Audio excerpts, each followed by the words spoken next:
Dr. Zach here, and about a week ago I put together a video that was based upon an article that I had read, and the title of it was "They've Killed God, I Can't Feel God, My Soul is Dead."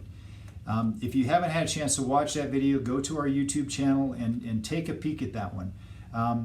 It was powerful, but I got a lot of comments on that said, hey, can you give more information about this? Can you expound upon this?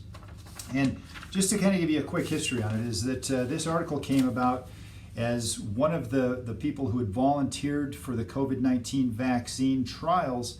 This was what they said after they were administered the vaccine.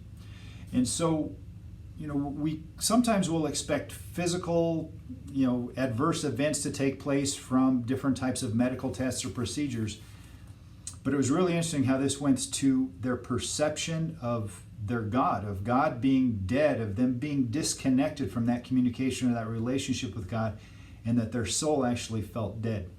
So I dug a little bit deeper and I shared with you the scripture in Revelation 18:23 in the Bible that says, "And the light of a lamp will not shine in you any longer, and the voice of the bridegroom and bride will not be heard in you any longer, for your merchants were the great men of earth, because all the nations were deceived by your sorcery." And so basically what we see in this verse is that somebody's light was dimmed. They couldn't actually see the light that was coming from their lamp. That the voice of the bridegroom and the bride had been separated. They couldn't be heard any longer. So, if we're the bride of Christ, that we're not able to hear our groom, we can't hear Christ himself anymore. And it says, why? It says, "For your merchants were the great men of the earth, because all the nations were deceived by your sorcery."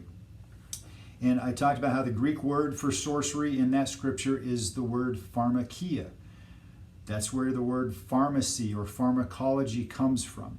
And so I expounded a little bit upon that, about the kind of the witchcraft or the sorcery background of the medical approach to care, where we medicate everything, and how that actually is akin to using pills and potions and incantations and spells to elicit the response that we want to see take place in that person, whether that response is favorable for them or not.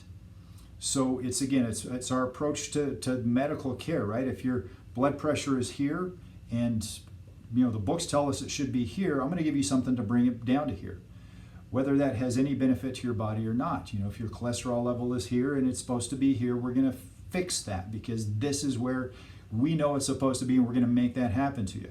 We don't care what kind of collateral damage we're causing as we're making that happen. We are just determined to get this outcome because that's what we want to have take place. And so what we see is, even with with vaccines, with antibiotics, is that we're doing things to force your immune system to do what we want it to do. We're forcing different things inside your body to respond in a certain way. And one of the questions we have to ask is that good? Is that what we want to do? Is that something that's necessary, or is that sorcery? Is that witchcraft? Is that us taking control of the body and forcing it to do what we want it to do? Because somehow we know best of what's going on. That's food for thought. That's something that you can go deeper into and dig into if you want. But I wanted to touch base and kind of follow up, since there was so much feedback that said, hey, go deeper on this. I'm going to put together several videos following up on this. And I wanted to start today going down the direction of Pharmakeia. Just follow up on that one. And then we'll get into vaccines, we'll get into other medications, we'll get into how it affects our thoughts and our minds and different things down the road. But let's dig a little deeper into Pharmakeia, because I think that's an important conversation for us to have, just in us formulating what our beliefs are when it comes to health, to wellness, to interventions, and so forth. Just a little disclaimer before we go any further is that I want you to take and don't accept anything that I say as truth. I'm presenting information that I've come across that has stirred up the way that I think and my reality on life and the way that I look at things. And I'm just encouraging you to do the same thing if you're willing to do that. But I want to warn you is that our beliefs and our emotions go hand in hand. And that's why if somebody comes along and actually challenges something that you believe, your emotions are typically going to get impacted by that. And so I will present some things over the course of these next few videos that can potentially challenge your beliefs.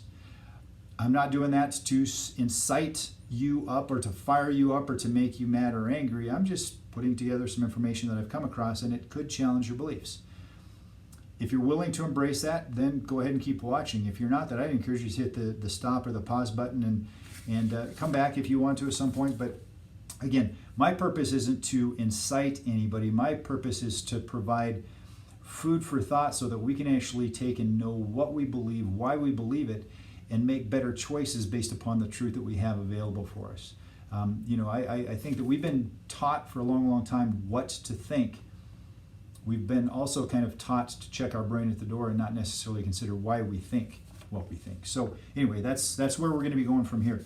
I'm going to be kind of digging into today an article that I pulled up called Pharmakeia Deception.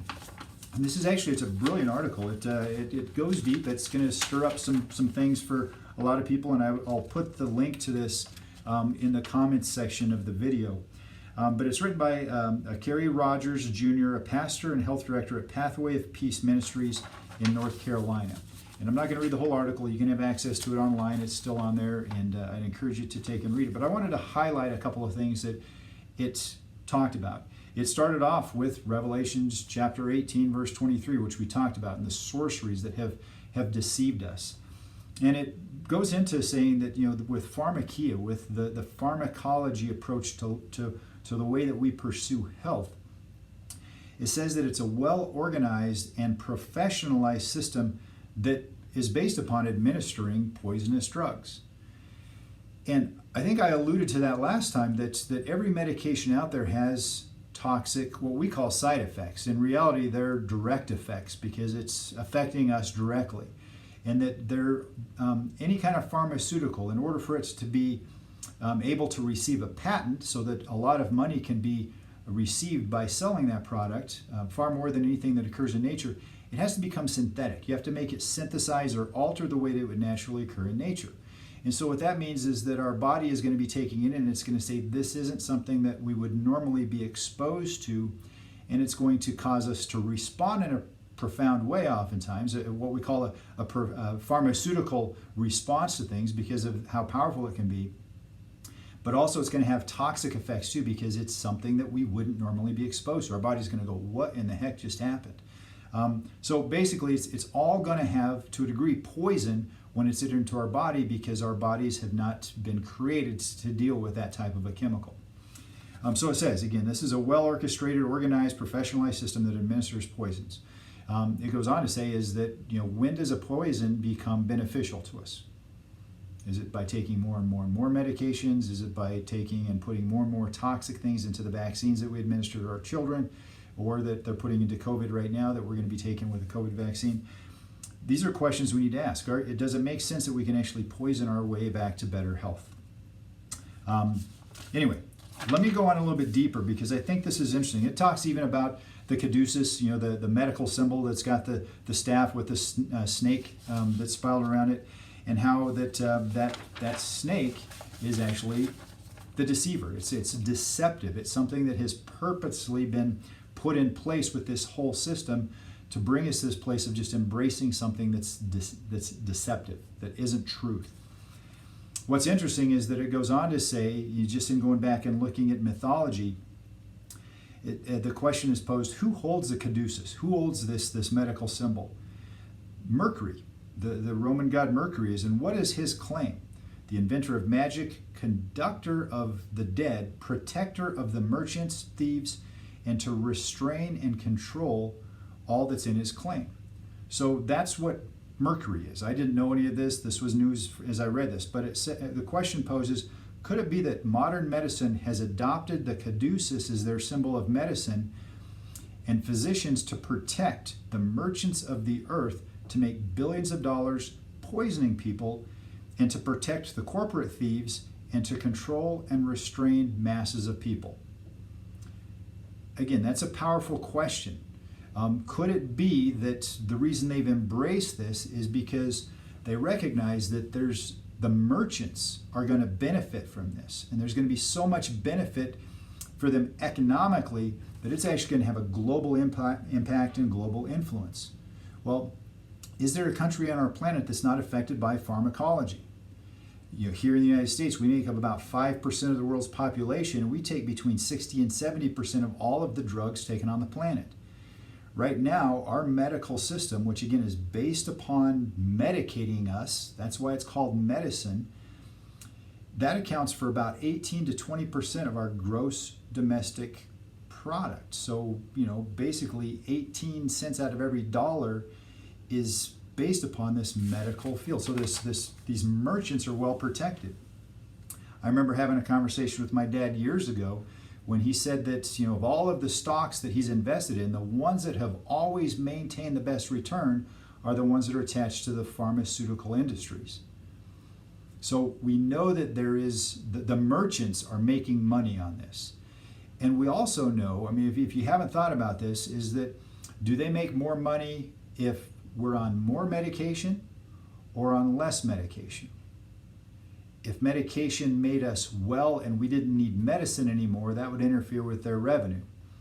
If medication caused direct effects that cause us to need more medication to then deal with those effects, and we end up having to take more medication and we take it for a longer period of time, there's more revenue to be generated with that. So again, we look at, going back to Revelations and how the merchants have been affected, the merchants have been deceived, and now we look at just the impact that it has on our world. One of the final thoughts in this article was, well, then what do we do with this? Is there a time where we embrace medicine? Is there a time when we embrace the pharmaceutical approach to health, or how do we reconcile things based upon this?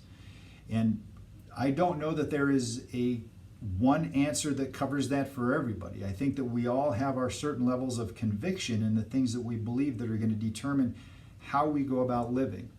I know for myself and for my family that I haven't taken any medication since 1986. My 3 kids, who are now all adults, have never had any medication administered to them.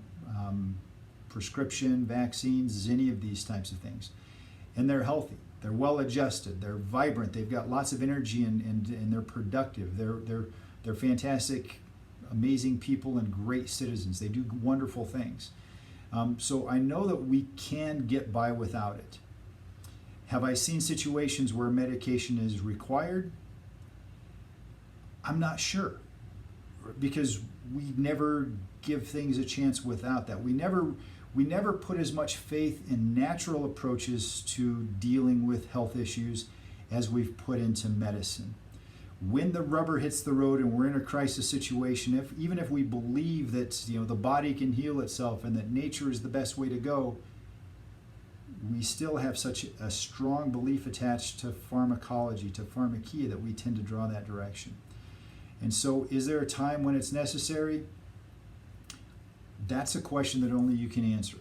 And I would say take some time and process through that. For me and for my house, thank God so far in the life that we've been living together, we haven't ever needed that. We've always recognized that God is our source of health and healing and life in abundance. And so, with that said, this has just been my little glance down the road of Pharmakeia. I hope that it gives you some insight and some things to think about.